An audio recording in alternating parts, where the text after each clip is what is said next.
ये merit list तो आ गई है। अब काफ़ी ज़्यादा आपको कन्फ्यूज़न हो रही होगी कि आपको कैसे पता चलेगा कि आपका यहाँ पर एडमिशन होगा या नहीं होगा, आपको काउंसलिंग में आना है या नहीं आना है, और अगर आपके कुछ एडमिशन के चांसेस बढ़ सकते हैं, तो वो कैसे बढ़ सकते हैं, वो ट्रिक भी मैं आपको लास्ट में शेयर करूँगा।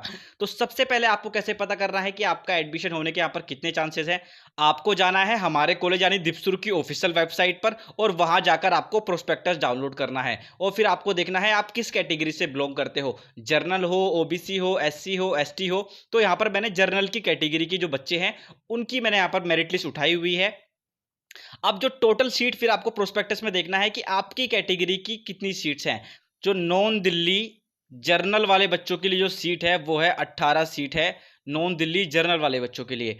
तो अब ये जो स्टार्टिंग के जो 18 बच्चे हैं, नेहा यादव तक जो बच्चे हैं, तो इनका यहाँ पर एडमिशन हो चुका है। अब आप हमारे जूनियर हो चुके हो, तो मैनी मैनी कॉन्ग्रेचुलेशन। जो इतने सारे बच्चे, जो जितने भी बच्चे हैं जिन्होंने मुझे यहाँ पर व्हाट्सएप पर मैसेज भी किया था, तो आप सभी का बच्चों यहाँ पर एडमिशन हो चुका है, जो ऊपर के 18 बच्चे हैं। अब इसमें क्या है, इसमें 2 बच्चे बीपीटी के भी होते हैं, तो आप 20 तक मान के चलो। तो गरिमा सिंह तक जो बच्चे हैं, इनके यहाँ पर आराम से एडमिशन हो चुका है। तो मैं कांग्रेचुलेशन करना चाहूँगा गरिमा तक को। और उसके बाद अब यहाँ पर आप सभी को आराम से एडमिशन के लिए आना है। अब आपको कैसे समझना है अपने हिसाब से, अगर आपको अभी भी कन्फ्यूज़न हो रही है, देखो टोटल सीट है 18 नॉन दिल्ली जर्नल के अंदर।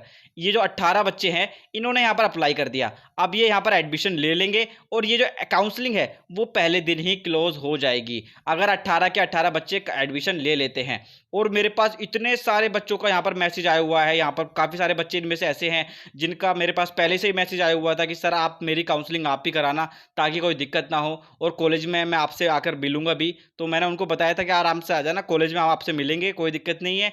लेकिन अब यहाँ पर आपको क्या करना है, जिनके बच्चों के कम परसेंटेज है, आपके पास सिर्फ एक तरीका है। अगर आप जो टॉपर बच्चे हैं उनमें से एक दो बच्चा, क्या होता है, एक दो बच्चा हमेशा सीट छोड़कर जाता है, लेकिन स्टार्टिंग में नहीं, जब तक ये जाएगा जब आपका एडमिशन क्लोज होने होने वाले होंगे, जब आपकी काउंसलिंग क्लोज होने वाली है, तो एक दो बच्चा हमेशा जाता है। तो आप क्या कर सकते हो, आप इन बच्चों से बात कर सकते हो कि जब ये लास्ट में सीट छोड़कर जाएं तो आपको बता दे, ताकि आप उनकी सीट पर अप्लाई कर सको और वहां पर आराम से एडमिशन ले सको। तो ये थोड़ा सा ट्रिक मैं आपके साथ शेयर कर देता हूं जो हर साल रहते हैं। अब आपको एक गलती जो नहीं करनी है, वो ये नहीं करनी है।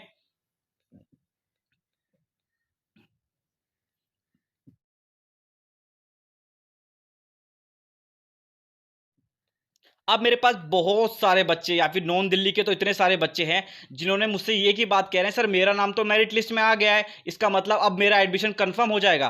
तो ऐसा बिल्कुल भी नहीं है, मैं आपको हजार बार समझा चुका हूं, ऐसा नहीं होता है। अब जरा ये देखो कि 18 सीट थी, अब जो स्टार्टिंग के 18 टॉपर बच्चे हैं, उनका यहाँ पर 18 सीट पर एडमिशन हो गया, अब यहाँ पर एडमिशन क्लोज हो गया। ठीक है। अब क्या होगा, अभी जो ये जो बच्चा है जिसका नाम है आयुष सिंह, ये जो 50% पे अप्लाई कर रखा है, इसका यहाँ पर एडमिशन होगा, आप खुद देखो। ये 1448 है, यानी मतलब ये इसका जिंदगी में कभी एडमिशन नहीं होगा।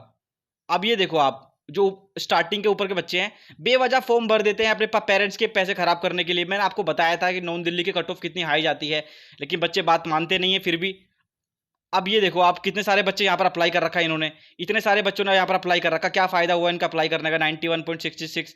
अब ये देखो जरा यहाँ पर, क्या फायदा हुआ इनका अप्लाई करने का, देखना 81 पे इतने सारे बच्चों ने अप्लाई कर रखा, क्या फायदा हुआ इनका, बस पैसे खराब किए इन्होंने अपने घर वालों के, यहाँ पर अप्लाई कर दिया, बताओ क्या फायदा हुआ। मैंने उनको पहले ही समझाया था कि जो टॉपर बच्चे होते हैं स्टार्टिंग के 18, उनको उठा लिया जाता है। मैं आपको दूसरी कैटेगरी के हिसाब से भी समझाता हूँ। अब मैं आपको एसटी के हिसाब से समझाता हूँ, ताकि आपके डाउट और क्लियर हो सके।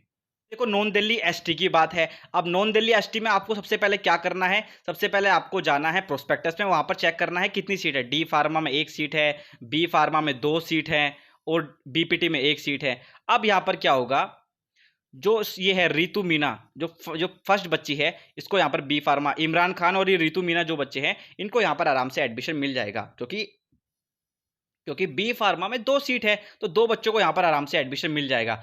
तो आप दोनों को यहाँ पर आराम से आना है, और many many congratulation for the admission in our college. तो यहाँ पर आपको आना है।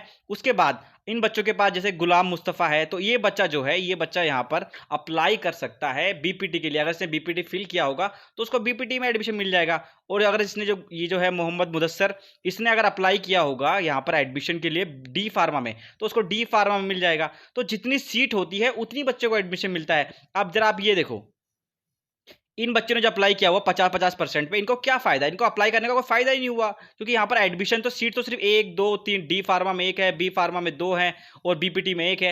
ये 4-5 सीट होती है, इतने सारे बच्चों ने अप्लाई कर रखा है। बेवज़ह बच्चे अप्लाई कर देते हैं, अपने पैसे खराब करते हैं। अब देखो, स्टार्टिंग के जो टॉपर बच्चे हैं, उनका यहाँ पर आराम से एडमिशन हो जाएगा, बाकी बच्चों का एडमिशन नहीं होगा। तो यही मैं आपको समझा रहा था। तो आप पहले देखो कि आपकी सीट कितनी है और उसके बाद देखो आपकी रैंक कितनी है, उसके हिसाब से ही आपका एडमिशन होगा।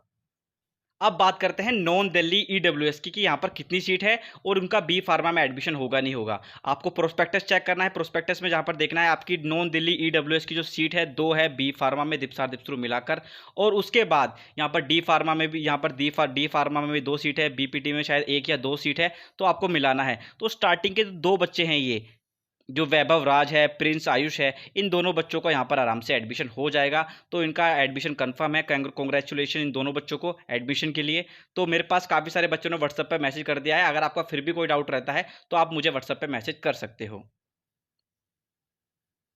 अब बात करते हैं डॉक्यूमेंट्स के बारे में। वैसे मैं ऑलरेडी काफ़ी सारी वीडियोस बना चुका हूं कि जिसमें मैंने आपको बताया है कि आपके कौन कौन से डॉक्यूमेंट्स आपके पास होने चाहिए काउंसलिंग के टाइम और किन फॉर्मेट में होने चाहिए, लेकिन मैं आपको फिर से बता देता हूं। सबसे पहली बात यह है कि यहाँ पर काउंसलिंग इस बार ऑफलाइन होने वाली है। जब मैंने एडमिशन लिया था तो मेरी काउंसलिंग भी ऑफलाइन ही हुई थी। तो उसमें क्या होता है, आपको अपने सारे डॉक्यूमेंट्स लेकर कॉलेज आना होता है। मेरिट लिस्ट में जो टॉपर्स हैं उनको बुलाया जाता है और उनके डॉक्यूमेंट्स चेक किए जाते हैं। अगर आपके डॉक्यूमेंट्स में कोई भी गलती होती है, फिर डॉक्यूमेंट प्रॉपर नहीं होते हैं, प्रॉपर फॉर्मेट में नहीं होते हैं, तो आपको एडमिशन आपका कैंसिल कर दिया जाएगा और हैंड टू हैंड किसी और स्टूडेंट को वो सीट दे दी जाएगी। तो आपको डॉक्यूमेंट्स में बिल्कुल मिस्टेक नहीं करनी है। कैसे आपको डॉक्यूमेंट्स बनवाने हैं, क्या क्या डॉक्यूमेंट्स आपके पास होने चाहिए, उसकी बात कर लेते हैं। मेरे पास कुछ स्टूडेंट्स ने मैसेज किया कि सर हम कॉलेज आए हुए थे, जो आपका स्टूडेंट सेक्शन है वहां पर हमने अपने डॉक्यूमेंट चेक करवाए जो कास्ट सर्टिफिकेट होते हैं। तो उन्होंने कहा है बिल्कुल ठीक फॉर्मेट है, कोई इशू नहीं है। लेकिन ऐसा नहीं होता है, वो सिर्फ इंक्वायरी वाले होते हैं। जब आप काउंसलिंग में आओगे, जो हमारे सीनियर्स प्रोफेसर हैं कॉलेज के, तो वो डॉक्यूमेंट्स चेक करते हैं और उनको डॉक्यूमेंट चाहिए होते हैं बिल्कुल प्रोस्पेक्टस के हिसाब से। अगर आपका फॉर्मेट जो आपके पास डॉक्यूमेंट्स है वो प्रोस्पेक्टस के फॉर्मेट से मैच नहीं करता है, तो आपको जबी के जबी बाहर कर दिया जाएगा। तो मैं अभी भी कह रहा हूं, किसी की बात मत सुनो। आपका ओबीसी का, एससी का, एसटी का, ईडब्ल्यूएस का, सबके फॉर्मेट आपके प्रोस्पेक्टस से मैच होने चाहिए। अगर प्रोस्पेक्टस से मैच नहीं है तो आप भूल जाओ कि यहां पर आपका एडमिशन होने वाला है। अब बात करते हैं क्या क्या डॉक्यूमेंट्स आपको चाहिए। सबसे पहला है 10th की मार्कशीट है, वो 10th की मार्कशीट सबके पास होती है। और दूसरा है आपके पास 12th क्लास की मार्कशीट, वो भी आप सभी के पास है। माइग्रेशन सर्टिफिकेट, लेकिन आपको फिर भी सर्टिफिकेट लेके आना है, और अगर आप एक नॉन दिल्ली के कैंडिडेट हैं तो भी आपको लेकर आना है। उसके बाद है प्रोविजनल सर्टिफिकेट। प्रोविजनल सर्टिफिकेट क्या होता है, अगर आप अपने स्कूल में जाओगे तो आपको प्रोविजनल सर्टिफिकेट दे देंगे। ई नंबर है प्रूफ ऑफ गैप पीरियड। अगर आपने गैप किया है अपने स्कूलिंग के बाद यहाँ पर एडमिशन लेने के लिए, आपको कुछ नहीं करना है। आपने जहां पर कोचिंग ली थी उसकी स्लिप लेनी है और वहां पर कॉलेज में सबमिट करवा देनी है कि मैंने यहाँ पर 1 साल कोचिंग की थी। अगर आपके पास ये भी नहीं होता है तो आप मुझे व्हाट्सएप पर मैसेज कर देना, मैं आपको फॉर्मेट भेज दूंगा और बताऊंगा कि आपको कैसे सर्टिफिकेट बनवाना है। मेरे पास 5 साल से जो बच्चे एडमिशन लेते हुए आ रहे हैं उन सबका मेरे पास गैप सर्टिफिकेट पड़ा हुआ है। करेक्टर सर्टिफिकेट, जो स्कूल है वो ही आपको करेक्टर सर्टिफिकेट देगा। मेडिकल सर्टिफिकेट आपको कैसे बनवाना है उसके लिए आप मुझे व्हाट्सएप पर मैसेज कर देना, वहां पर मैं आपको फॉर्मेट भेज दूंगा। उस फॉर्मेट को प्रिंट करवाना और किसी भी एमबीबीएस डॉक्टर के पास जाना, 250 रुपए देना, वो आपका मेडिकल सर्टिफिकेट बना देगा। और उसके बाद आपके पास 2 पासपोर्ट साइज फोटोग्राफ होने चाहिए, जो कि अनअटेस्टेड होने चाहिए और कलर्ड होने चाहिए। और जो नंबर उसके बाद जो आता है वो है एक्नॉलेजमेंट स्लिप। अभी एक्नॉलेजमेंट स्लिप क्या होती है, जो आपने फॉर्म फिल किया था, जैसा आपको स्क्रीन पर दिखाई दे रहा है, यही आपकी एक्नॉलेजमेंट स्लिप। आपको उसकी फोटोकॉपी निकलवा के लानी है और कुछ नहीं करना है। उसके बाद कास्ट सर्टिफिकेट। कास्ट सर्टिफिकेट के मैं बारे में ऑलरेडी बता चुका हूं। हमारे दिपसरू में जो फॉर्मेट है सिर्फ वही चाहिए। अब आपका कास्ट सर्टिफिकेट का फॉर्मेट कैसा होना चाहिए, आप प्रोस्पेक्टस देखना, वहां पर आपको प्रोस्पेक्टस में मिल जाएगा कि कैसा फॉर्मेट होना चाहिए। मैं आपको एग्जांपल के लिए दिखा सकता हूं। जो आपके सामने स्क्रीन पर आ रहा है, जो यहाँ पर लिखा हुआ है ओबीसी सर्टिफिकेट, उसके साइड में दिल्ली लिखा हुआ है। तो आप यहाँ पर देख सकते हो, यही वो ओरिजिनल फॉर्मेट है जो हमारे कॉलेज में एक्सेप्टेबल है। लेकिन अगर आपका ऑन द स्पॉट ये नहीं होता है काउंसलिंग के दिन, तो आपको बाहर कर दिया जाएगा और आपकी सीट हैंड टू हैंड दूसरे बच्चे को दे दी जाएगी। तो बिल्कुल गलती मत करना। अगर आपका फॉर्मेट आपको सही करवाना है तो आप मुझे मैसेज कर सकते हो, मैं आपको प्रोसीजर बता दूंगा। और ऐसे ही एससी सर्टिफिकेट और एसटी सर्टिफिकेट आपके दिल्ली वाले फॉर्मेट के हिसाब से होने चाहिए। और उसके बाद आपको एक आधार कार्ड की कॉपी लानी है। तो उम्मीद है ये सारे डॉक्यूमेंट्स आपको समझ में आए होंगे। अगर आपको कोई भी डाउट होता है तो आप मुझे मैसेज कर सकते हो।